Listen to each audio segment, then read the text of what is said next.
नमस्कार। आज जो क्लास 10th का हिस्ट्री का जो 2 पार्ट हम लोग पढ़ चुके हैं, आज तीसरा पार्ट है भारत में राष्ट्रवाद।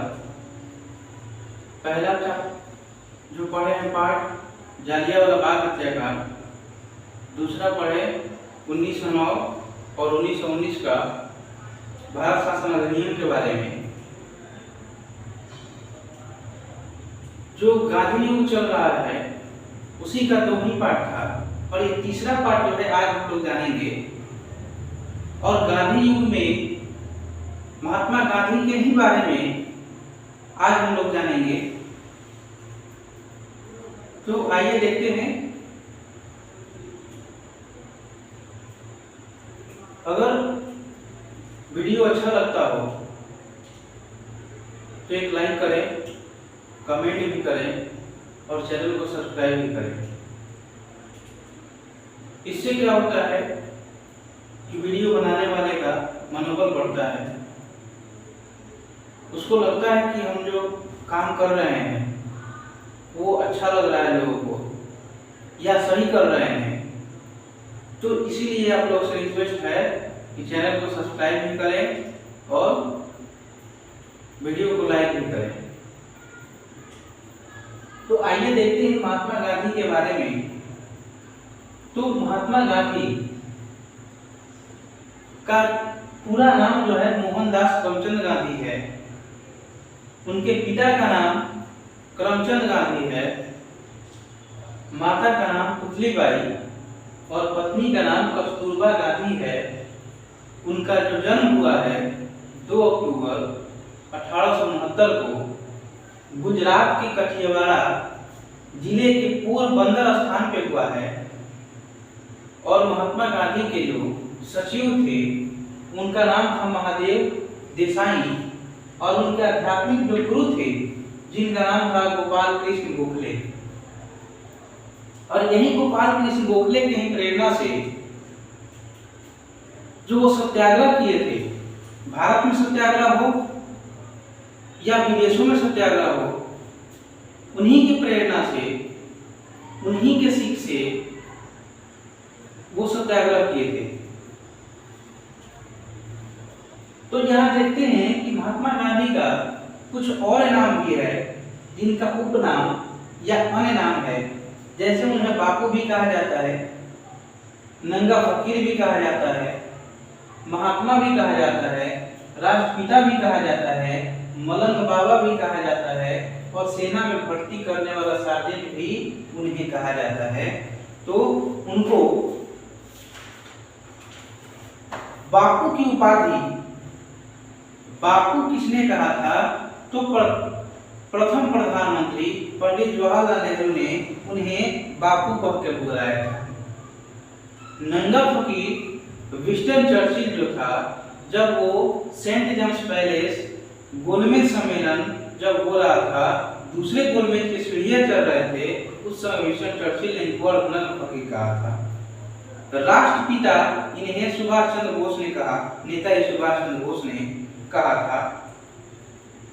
और महात्मा की उपाधि इन्हें रविन्द्रनाथ टैगोर जब चंपारण सत्याग्रह सफल हो गया उसके बाद उन्होंने इन्हें महात्मा की उपाधि दी।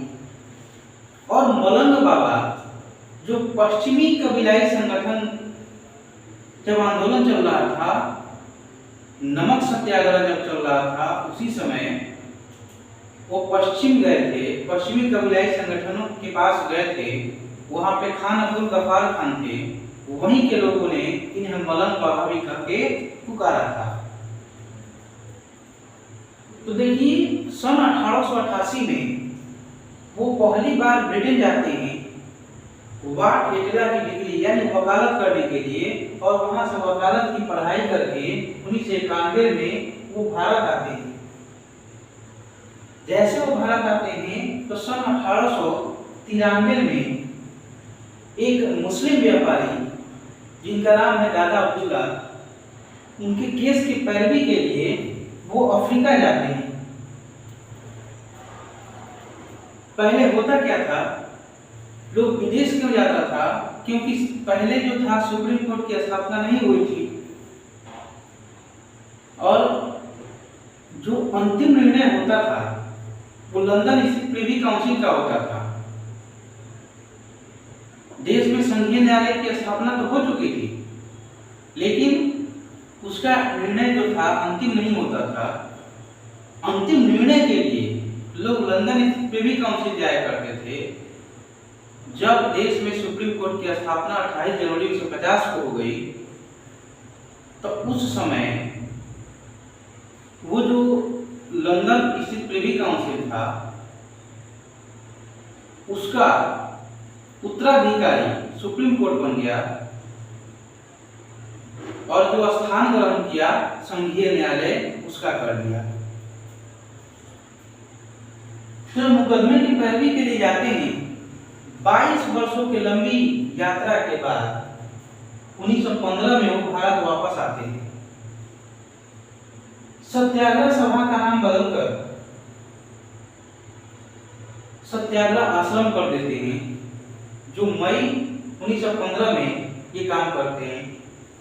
और वो जब अफ्रीका गए थे तो अफ्रीका में सबसे पहली बार नेटाल प्रांत में गए थे और नेटाल प्रांत में उन्होंने एक पत्रिका और एक पुस्तक लिखा था। उस पत्रिका का नाम था इंडिया ओपिनियन। इंडिया ओपिनियन पत्रिका का और हिंद स्वराज पुस्तक का उन्होंने लेखन किया था, क्योंकि हिंद स्वराज ही ऐसा पुस्तक है जिसमें भारत के में हुए असहयोग आंदोलन का उसमें वर्णन मिलता है। नेटाल प्रांत में ही उन्होंने भारतीय कांग्रेस नामक संगठन का स्थापना किए थे। जोहान्सबर्ग में उन्होंने एक फॉर्म की स्थापना किए, जो फॉर्म का नाम है टॉलस्टॉय फॉर्म की स्थापना किए। और सबसे पहली बार बात ये आता है कि उन्होंने सत्याग्रह किया। तो सत्याग्रह सबसे पहली बार कहाँ किए? भारत में भी सत्याग्रह किए। तो क्या भारत में जो सत्याग्रह हुआ था उनके जीवन का प्रथम सत्याग्रह था?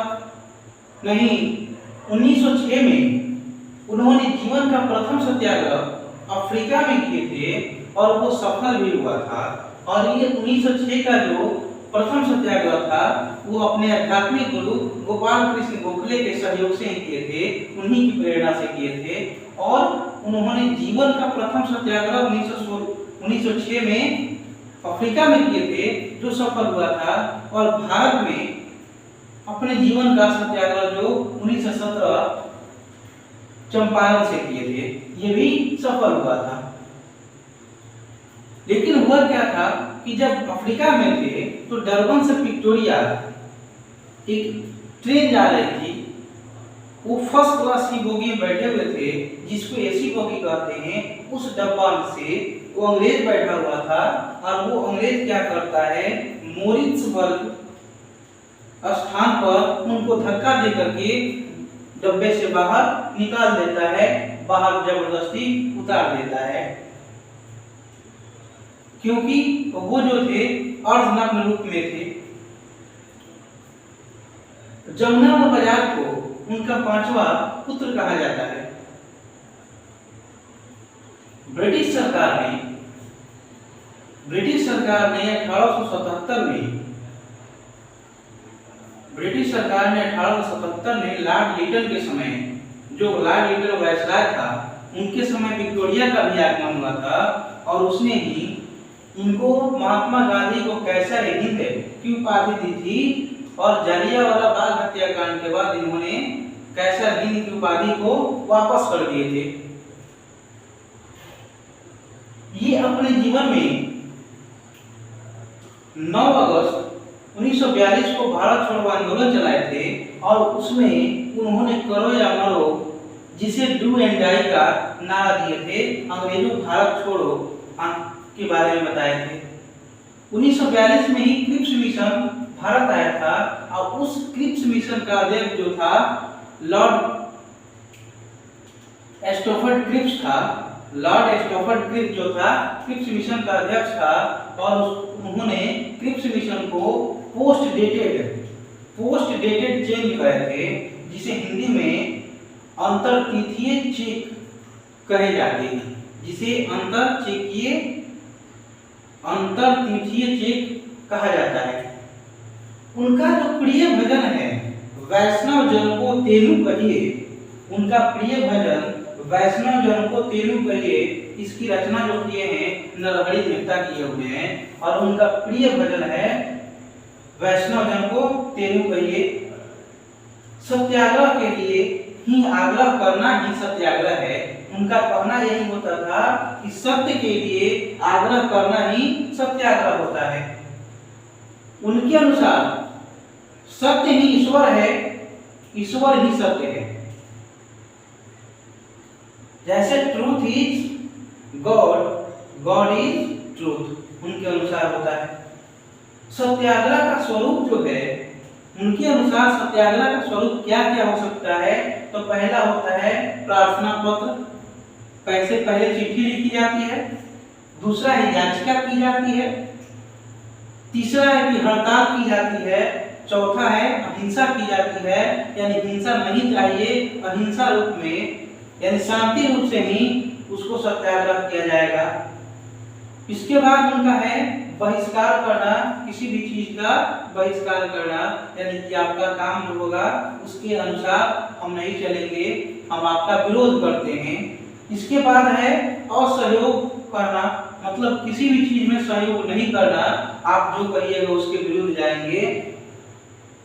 इसके अलावा में अनशन की नीति, जब इसके बाद ये सारे काम करने के बाद भी आप नहीं मानेंगे तो वो अनशन करेंगे, और अनशन पे भी आप नहीं मानते हैं तो सविनय अवज्ञा भी चलाएंगे, सिविल डिसोबीडिएंट जिसको कहा जाता है। तो ये था महात्मा गांधी के बारे में कुछ। तो महात्मा गांधी जो थे, जिसे राष्ट्रपिता फादर ऑफ नेशन कहा जाता है, और उनका जो आत्मकथा है, ऑटोबायोग्राफी जो है उनकी है माई एक्सपेरिमेंट विथ ट्रूथ, जिसको हिंदी में my story is experiment with truth, my story is experiment with truth, यानी हिंदी में उसे मेरी कहानी ही अनुभव और सत्य है, मेरी कहानी ही अनुभव और सत्य है, उनकी आत्मकथा है। तो ये जो हम लोग पढ़े भारत में राष्ट्रवाद, क्लास 10th हिस्ट्री